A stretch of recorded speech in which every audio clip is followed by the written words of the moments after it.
Congress party Ram के अस्तित्व पर सवाल उठाती है तो पहले तो उसको निमंत्रण भेजना ही गलत है, और उसने अगर अस्वीकार कर दिया तो नई बात क्या है।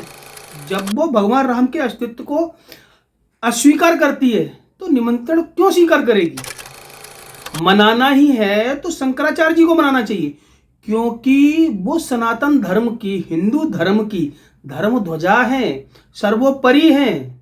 नमस्कार दोस्तों, एक बार फिर से स्वागत है आपका मेरे YouTube channel beyond the motivation पर।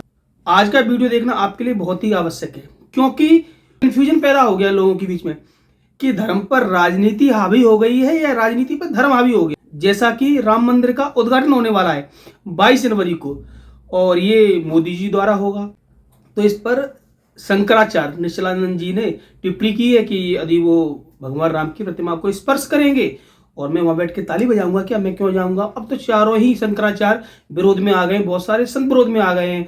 कोई कह रहा है, जैसे कि अविभक्तानंद शंकराचार्य जी जो है ना, वो भी कह रहे हैं उसका जो मुहूर्त है वो मुहूर्त सही नहीं निकला, और बिना मुहूर्त के आप उद्घाटन कर रहे हो, ये राजनीति के लिए उद्घाटन कर रहे हो, क्योंकि 2024 में लोकसभा के चुनाव भी हैं। इस बात से इनकार नहीं किया जा सकता। दोस्तों, अभी तक यदि आपने मेरे चैनल को सब्सक्राइब नहीं किया है तो प्लीज चैनल को सब्सक्राइब कर लें और बेल आइकन दबा लें, जिससे आपको मेरी वीडियो की नोटिफिकेशन प्राप्त होती रहेगी। 22 जनवरी को जो 500 वर्षों से, लगभग बहुत वर्षों से लोग प्रतीक्षा कर रहे थे, वो प्रतीक्षा संपूर्ण होने वाली है। 22 जनवरी को भगवान राम का भव्य मंदिर खुल जाएगा लोगों के लिए, और प्राण प्रतिष्ठा हो जाएगी भगवान राम की अयोध्या में, जिसकी लोग वर्षों से प्रतीक्षा कर रहे थे। और ये राजनीतिक मुद्दा ही बहुत बड़ा था। अब ये बात भी नकार नहीं सकते कि ये राजनीतिक के लिए, ये राजनीतिक तौर पर कि 22 जनवरी को ही इसका उद्घाटन किया जा रहा है, क्योंकि कुछ लोगों का मानना है, तथ्य भी है, उनको नकार नहीं सकते कि अभी मंदिर का पूर्ण रूप से जो इनॉग्रेशन होना था, बनना था, वो संपूर्ण नहीं हो पाया है मंदिर का कार्य।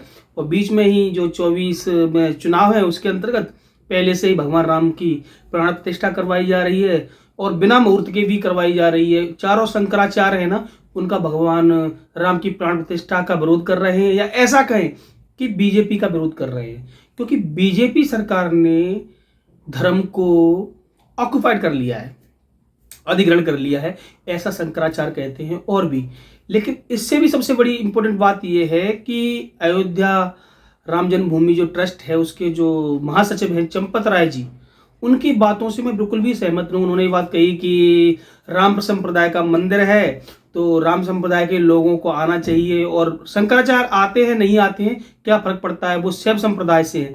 तो देखो, सनातन धर्म को, सनातन संस्कृति को पहले जाति में बांटा, पाति में बांटा, भाषा में बांटा, अब संप्रदाय में क्यों बांट रहे हो। इस तरह का जो वक्तव्य दिया है ये बिल्कुल निंदा का विषय है।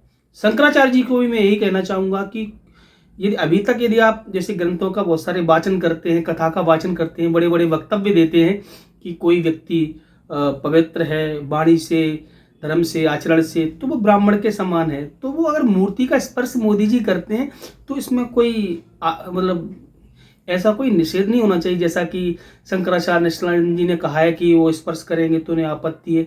ये तो फिर ब्राह्मणवाद की बात हो गई ना, कि ब्राह्मणत्व की बात हो गई, जैसा कि ये सब लोग करते हैं, मनुवाद वाली बात होगी। तो इस तरह की बातें नहीं करना चाहिए। अब जो हमारा समाज है वो बहुत आगे बढ़ चुका है, और जो धर्म की परिभाषा है वो भी समय के हिसाब से परिवर्तित हो ही जाती है, क्योंकि धर्म का अर्थ ही होता है धारणा तो समय के हिसाब से परिवर्तित होती है, और ऐसी धारणा होनी चाहिए जिसको लोग धारण कर सके, वही तो धर्म है।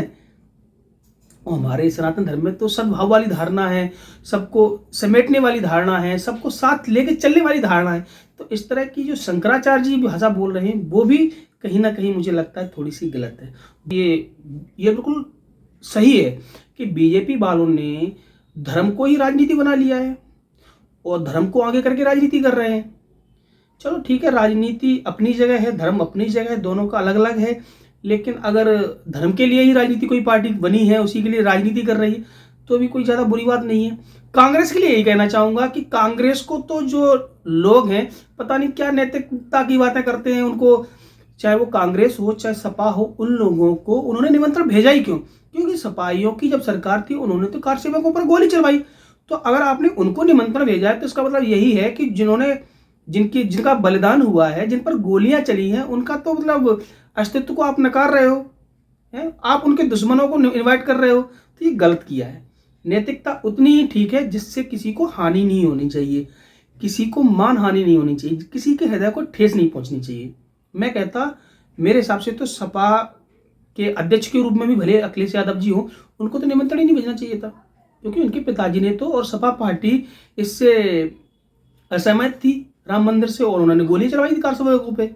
और कांग्रेस पार्टियों को भी उन्होंने भेज दिया निमंत्रण, खड़गे जी को या फिर सोनिया जी को अध्यक्ष है। और ये भैया काहे भेज रहे हो, जब वो राम के अस्तित्व को नहीं मानती, उन्होंने पूरी फौज खड़ी कर दी वकीलों की कि राम के अस्तित्व को नकारने के लिए, तो उनको आप क्यों भेज रहे हो? नैतिकता के लिए। भैया ऐसी नैतिकता अपने पास रखिए, जब नैतिकता की आवश्यकता पड़ती है तब तो आप राजनीति करने लगते हैं छोटी छोटी बातों के लिए। और आज कांग्रेस की तरफ से प्रेस कॉन्फ्रेंस की गई तो उन्होंने बड़ी अच्छी बात बोली, लेकिन वो बात उनको महत्व नहीं रखती, क्योंकि उन्होंने राम को कभी माना ही नहीं।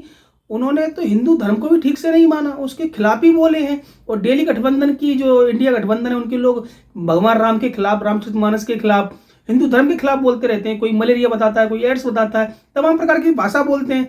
अब सुप्रिया सुनीत कांग्रेस की तरफ से कॉन्फ्रेंस करके बोलती है कि शंकराचार्य जहां नहीं जा रहे तो वहां हम भी नहीं जा रहे। भैया तुम तो रहने दो, तुम ना शंकराचार्य को मानते हो, ना हिंदू धर्म को मानते हो, ना सनातन संस्कृति को मानते हो, भगवान राम के अस्तित्व पे सवाल उठाते हो, तुम ना ही जाओ। गलती उसकी है जिसने इन लोगों को ना, ये 2% के लोगों को, मैं कह रहा हूँ 2% के लोग, क्योंकि ये भगवान राम के अस्तित्व पे सवाल उठाते, हिंदू धर्म के बारे में गलत बोलते, सनातन धर्म के बारे में, सनातन संस्कृति के बारे में बोलते, इनको तो निमंत्रण देना नहीं चाहिए था।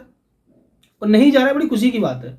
लेकिन ये भी कहना चाहूंगा कि शंकराचार्य हमारे धर्मधुरी हैं, और ये लोग बोलते हैं वो शैव संप्रदाय के, राम संप्रदाय के, तो उसके लिए रामचरितमानस में पढ़िए ना थोड़ा धर्म को, क्योंकि भगवान राम स्वयं ही कहते हैं, शिवद्रोही मम वास कहावा ते नर मोहि सपने नहीं भावा।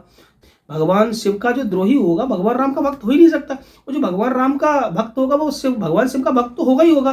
तो ये एक दूसरे के पूरक हैं। वैसे तो भगवानों को बांटने की आवश्यकता नहीं है बीजेपी को, क्योंकि चंपत राय की भाषा बीजेपी वाली है, ये बांटने वाली भाषा नहीं होनी चाहिए।